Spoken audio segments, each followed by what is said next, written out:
Changing a carb on a Walker Super V, and cleaning it as well.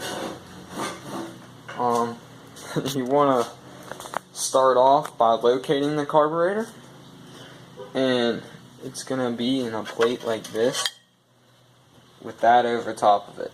It's very hard to miss.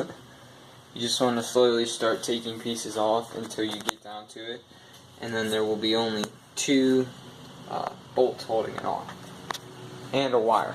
But next, when you're gonna want to use the air compressor to clean it all on the outside of the carb, because it's going to be really bad. And when you're gonna go to split it, there's gonna be 4 screws. I highly recommend using a drill to get the screws out, because you will most likely strip them with a screwdriver. After you split it apart, it might be pretty hard to pull apart. You're gonna take pine sol basically, and you're gonna just pour it in, because this is most likely gonna be the gunked up side. You can already see there's already garbage in there. I have it soaking. You should probably let it soak for about maybe an hour to a full day. And then in this case, the needle goes right there along with the floats. They'll be right here. And basically you just have this one had the needle stuck, and then you're gonna wanna, this is one of the other main jets. This is probably gonna be nasty too, so just keep it soaking in pine sol. Try not to put anything metal in the pine sol, but once it's finished soaking, then you can take the air compressor and blow everything out. But you also have to remove this pump here. I highly recommend using like a little $10 Dremel at Harbor Freight with a little wire brush attachment, because there's another piece underneath here that you're going to want to clear out. It's right there. That's going to be horrible as well. But if you have this Dremel with a wire brush, it's very productive, and it cleans it up really nice. And you're going to want to also take the air compressor and blow out each one of these holes really thoroughly to make sure you got everything. You're going to want to start by cleaning this needle here. Now this needle has this spring thing, and be very careful with this spring thing. If you bend that, then there's no point in even trying. Now, this is where the needle goes, and you're just going to take a, I don't know what you call them, Q-tip. I mean, that's corrosive right there. But you're just going to basically clean this out really good, like really good. I already poured pine sol, because this is basically where the gas first goes once it enters. And you're just going to want to keep cleaning that until it's almost as clean as can be.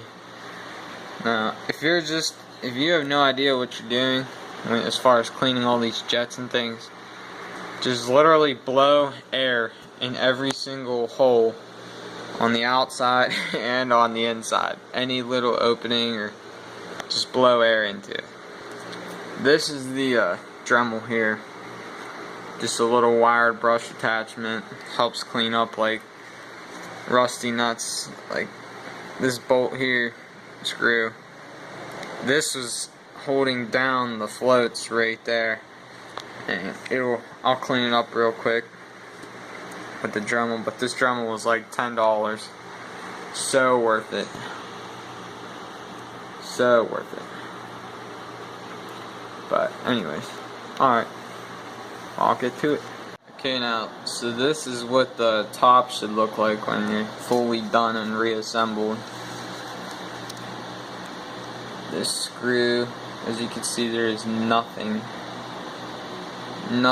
there. I even cleaned the floats as well. And then that is all cleared up.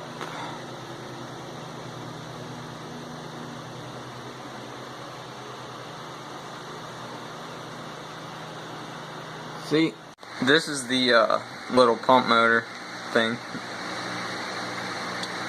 See, this one's not that bad, but I'm still gonna shine it up and clean it. You remove this piece, there's gonna be a spring and a seal in it. It's gonna look like that. You're gonna wanna clean all of the inside of that really good. The wire brush works perfect. And then you wanna clean the spring and this seal piece. And then what you might not realize is that there's a plunger here. It's kind of that. You're gonna actually have to take this piece off, this little clip, and unbolt this nut here just a little bit until you can pull this whole section off, and then remove the plunger and clean that, because it's, odds are you can already see it's kind of corroded in there, so I'm not gonna take any chances. And there's also a few extra jets right there, so just to take note of. And if you really want to, I usually clean these plates because... Okay, so now that I got this loosened and this clip off, there should be a plastic washer. Keep track of that. Also take note that this is spring loaded, so there should be, this is how it should look before you pull it off. If I can get that to focus. There should be a little clip, right, or it should look like that when you go to load it. I removed this plate piece with the 2 screws, and I'm currently cleaning it. But if you're already gonna go this far in cleaning the carb, you know, just don't just stop there. If you don't do it right the first time, don't do it at all. You can see there's a line right there, and you essentially just want to clean that, make sure it's all clean in there. Right now it's pretty dirty, just as extra insurance once again. But yeah, after you do this, you pretty much just want to clean everything. Use the air compressor, blow everything out, hit it up a couple times, and then the next clip I'll have it all back together. Alright, so now that I got it on, you can just simply reconnect your fuel lines to the fuel pump, and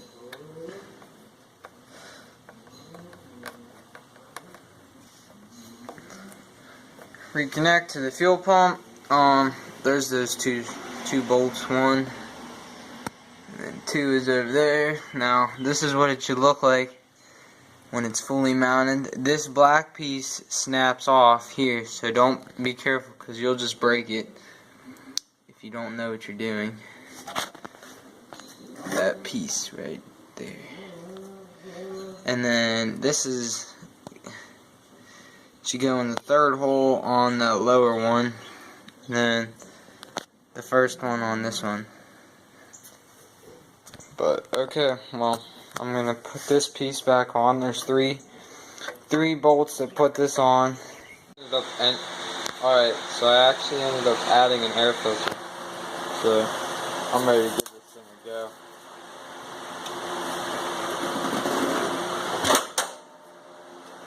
I disconnected the hydro line.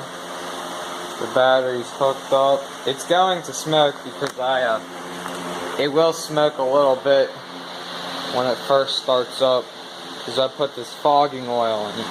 It hasn't been ran in a really long time, so I didn't want to chance anything. But anyways,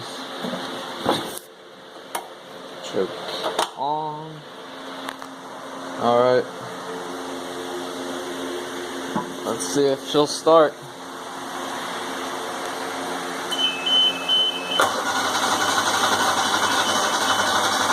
The fuel is pumping. You can see that the fuel was pumping.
And there you have it. That's how to fix a carb on a walker.